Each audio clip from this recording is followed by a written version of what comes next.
حضرت اما عائشہ صدیقہ طیبہ طاہرہ رضی اللہ تعالی عنہا فرماتی ہیں کہ آقا کریم نبی رحمت صلی اللہ علیہ وآلہ وسلم نے فرمایا کہ اللہ نے ایک ایسی بستی پر اپنا عذاب نازل کیا، اس بستی کو ہلاک کر دیا کہ جس میں 70,000 نیک لوگ بھی تھے۔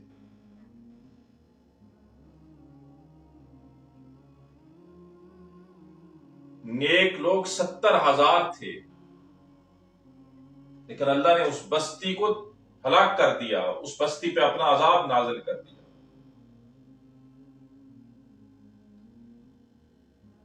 تو حضرت اما عائشہ صدیقہ طیبہ طاہرہ رضی اللہ تعالی عنہا نے فرمایا یا رسول اللہ صلی اللہ علیہ وآلہ وسلم،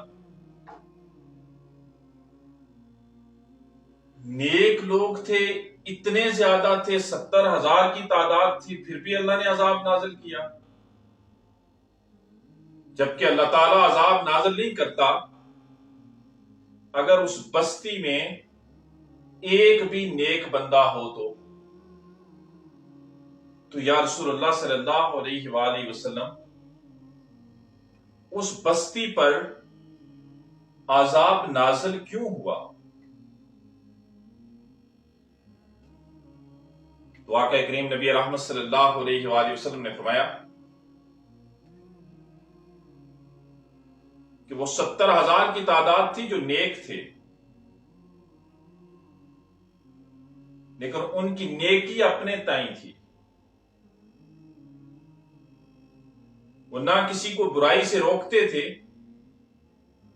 اور نہ ہی کسی کو نیکی کا حکم دیتے تھے۔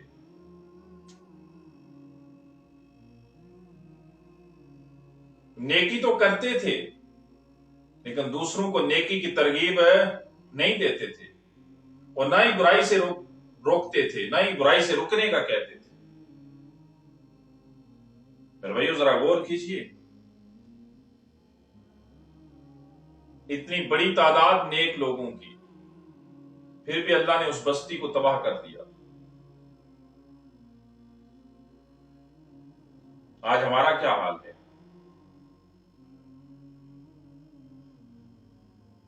ہم بھی یہی کر رہے ہوتے ہیں کہ نہیں؟ آج ہم نے بھی یہی اصول اپنایا ہے کہ نہیں اپنایا؟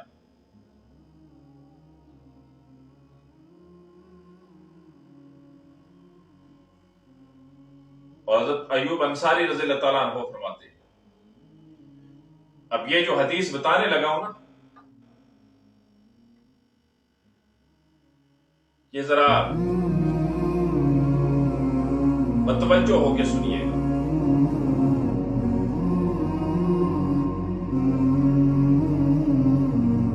اور اسے دل سے سنیے گا، دل کے کانوں سے اسے سماعت کیجیے گا۔ حضرت ایوب انصاری رضی اللہ تعالیٰ عنہ فرماتے ہیں کہ ایک روز میں آقا کریم نبی رحمت صلی اللہ علیہ وآلہ وسلم کی خدمت اقدس میں تھا۔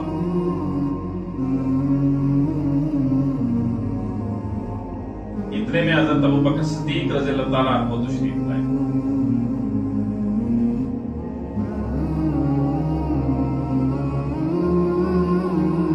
حضرت ابوبکر صدیق رضی اللہ تعالیٰ عنہ نے پوچھا یا رسول اللہ صلی اللہ علیہ وآلہ وسلم، جو لوگ اللہ سے شرک کرتے ہیں، کیا انہیں جنگ کے بغیر بھی، یعنی ان سے جہاد کیے بغیر بھی انہیں شرک سے ہٹایا جا سکتا ہے؟ کیا انہیں رائے ہدایت میں لے جایا جا سکتا ہے؟ کیا ایسا ہو سکتا ہے کہ ان سے جنگ نہ کی جائے، ان سے جہاد نہ کیا جائے اور وہ موحد بن جائے، وہ توحید والے بن جائے، وہ صرف اللہ ہی کے پیرو بن جائے، وہ اللہ ہی سے مدد مانگنے والے بن جائے؟ آقا کریم نبی رحمت صلی اللہ علیہ وآلہ وسلم نے فرمایا کہ صدیق ہاں، اس دنیا میں کچھ ایسے مجاہد ہیں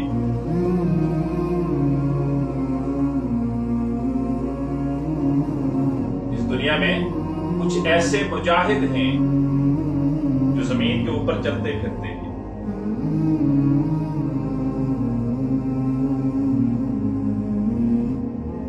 اور اللہ تعالی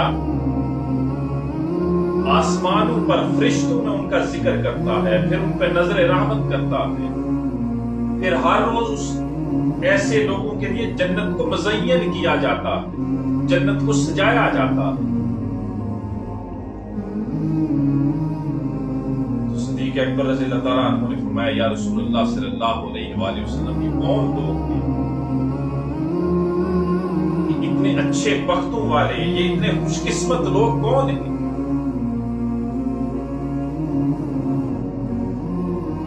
واقعہ کریم نبی رحمت صلی اللہ علیہ وآلہ وسلم نے فرمایا کہ صدیق یہ وہ لوگ ہیں جو دنیا میں نیکی کا حکم دیتے ہیں، برائی سے روکتے ہیں، اللہ رب العزت کے لیے دوستی رکھتے ہیں اور اللہ رب العزت کے لیے دشمنی رکھتے ہیں۔ اور پھر فرمایا کہ اس ذات کی قسم جس کے قبضہ قدرت میں میری جان ہے، اتنی بڑی قسم،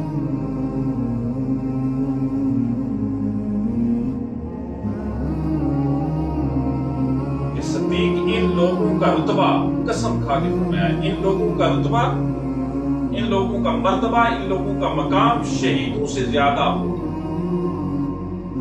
اب دیکھیے شہید کا کیا مقام ہے، جو اللہ کی راہ میں جہاد کرتے ہوئے شہید ہو جاتا ہے، اپنی جان کو قربان کر دیتا ہے، اس کے لیے کیا حکم ہے کہ اس کا خون کا قطرہ جب اسے تیر لگتا ہے، جب اسے تلوار سے سر کٹتا ہے، سر قلم ہو جاتا ہے، جب اس کا گردن اس کی کٹ جاتی ہے، یا جب اسے گولی لگتی ہے،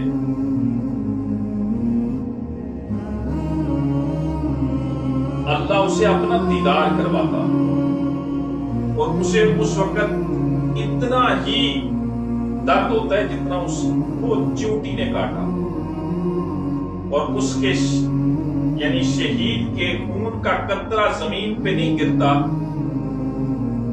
اللہ اسے جنت میں بھیج دیتا۔ لیکن آقا نے فرمایا، آقا کریم نبی رحمت صلی اللہ علیہ وآلہ وسلم نے فرمایا کہ اس ذات کی قسم جس کے قبضے میں میری جان ہے،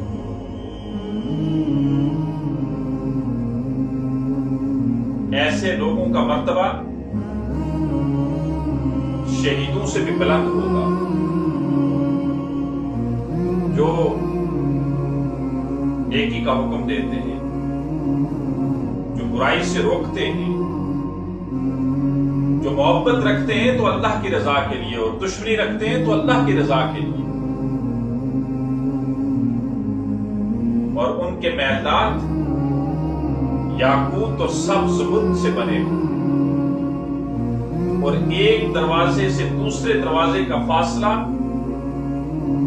300 سالوں کا ہوگا، اور وہ 300 حوروں کے ساتھ شادی کرے گا جو انتہائی خوبصورت اور پاک دامن تھی، اور جب اس کی نظر، اس شخص کی نظر ایک حور پہ پڑے گی تو وہ اسے ایک اور مقام بتائے گی اور کہے گی یہ جو تو مقام دیکھ رہا ہے، یہ جو تو اپنا محل دیکھ رہا ہے، یہ تو نے فلاں دن جو ایک شخص کو نیکی کا حکم دیا تھا اور برائی سے روکنے کا کہا تھا، یہ اس کے بدلے تو نہیں یہ مقام ہے۔ اور اسی طرح جب وہ باری باری 300 جنت کی لڑکیوں کو دیکھے گا تو ہر لڑکی اسے ایک علیحدہ مقام دکھائے گی۔ میرے بھائی ذرا غور کیجئے، کتنا سا عمل ہے، کتنا سا عمل ہے۔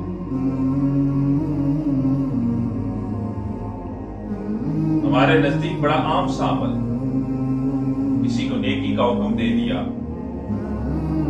کسی کو برائی سے روک دیا، میرے بھائی اللہ کی طرف آ جاؤ، ہم تو دعوت تبلیغ کو کوئی عمل سمجھتے نہیں. یہی تو ایک عمل ہے. آج جو اللہ کی راہ میں نکلتے ہیں، جو تبلیغ کے گھر سے نکلتے ہیں، انہیں گالیاں بھی دی جاتی ہیں، ان کی دعوت میں روڑے بھی اٹکائے جاتے ہیں، انہیں طرح طرح کی اذیتیں بھی دی جاتی ہیں، انہیں طرح طرح کی تکالیف بھی دی جاتی ہیں. تو یاد رکھیے، دعوت و تبلیغ میں تکالیف ہیں، مشکلیں ہیں، اذیتیں ہیں، لیکن اگر اس میں اذیتیں ہیں نا، اس میں تکالیف ہیں، اس میں مشکلیں ہیں، تو اللہ کے ہاں اس کا اجر بھی بہت عظیم ہے.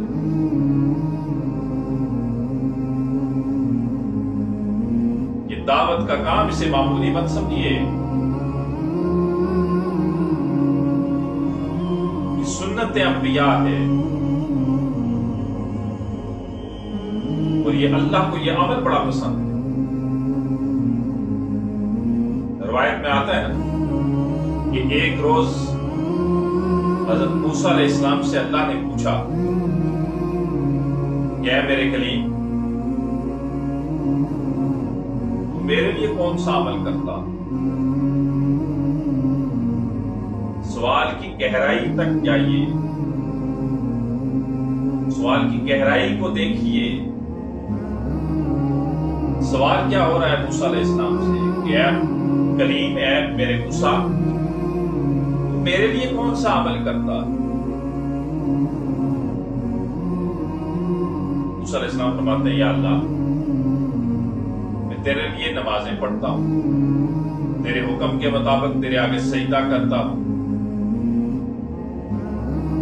تیری دی ہوئی کتاب کی تلاوت بھی کرتا ہوں، تیرا ذکر اور تسبیح بھی کرتا ہوں، صدقہ و خیرات بھی کرتا ہوں. تو رب تعالیٰ فرماتا ہے، اے موسیٰ، جو تو نماز ادا کرتا ہے، تو سجدہ کرتا ہے، تو میرا قرب پاتا، فائدہ اس میں تیرا ہے. تو جو میری کتاب کی تلاوت کرتا ہے، تو اس کے بدلے جنت ہے، فائدہ تیرا ہے. تو جو ذکر کرتا ہے اور تسبیح بیان کرتا ہے، میں تیرا چہرہ نور سے بھر رہا ہوں، اس سے تیرے چہرے پہ نور آتا ہے، فائدہ تیرا ہے.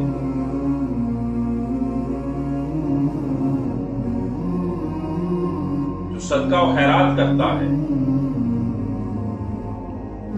تجھ سے مصیبتوں کو دور کرتا ہوں، تجھ سے تکالیف کو دور کرتا ہوں، تیرے معاصی مٹا دیتا ہوں، تیرے گناہوں کو مٹا دیتا ہوں. یہ جو تو سارے عمل کرتا ہے، یہ تو اپنی حد تک کر رہا ہے. موسیٰ علیہ السلام نے فرمایا، یا اللہ، پھر مجھے بتا، میں تیرے لیے کون سا عمل کروں؟ مجھے کون سا عمل پسند ہے، کیا عمل کروں؟ رب فرماتا ہے کہ مجھے سب سے پسندیدہ عمل یہ ہے کہ تو اپنے بھائی کو نیکی کا حکم دے، اسے برائی سے روکنے کا حکم دے، اسے ترغیب دے کہ وہ برائی سے رک جائے. تو اگر کسی سے محبت کرے تو اللہ کی رضا کے لیے کرے، تو اگر کسی سے دشمنی رکھے تو اللہ کی رضا کے لیے کرے. یہ عمل مجھے بڑا عزیز ہے، یہ عمل مجھے بڑا پیارا. پھر بھائیو، میں نے پچھلے سیشن میں بھی کہا تھا کہ اپنے گھر سے شروع کیجیے.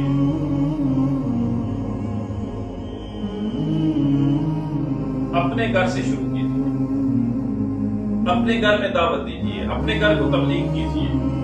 اپنے بچوں سے کہیے نماز پڑھیے، اپنے بچوں سے کہیے آپ کے اخلاق اچھے ہونے چاہیے، اپنے بچوں سے کہیے کہ اللہ کا ذکر کرتے رہے.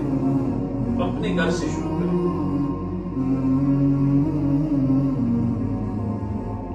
پھر دیکھیے ہمارا گھر برکتوں سے کیسے بھر جاتا ہے، پھر اللہ کی رحمتیں کیسے برستی ہیں. اور اس کام کو معمولی مت سمجھیں.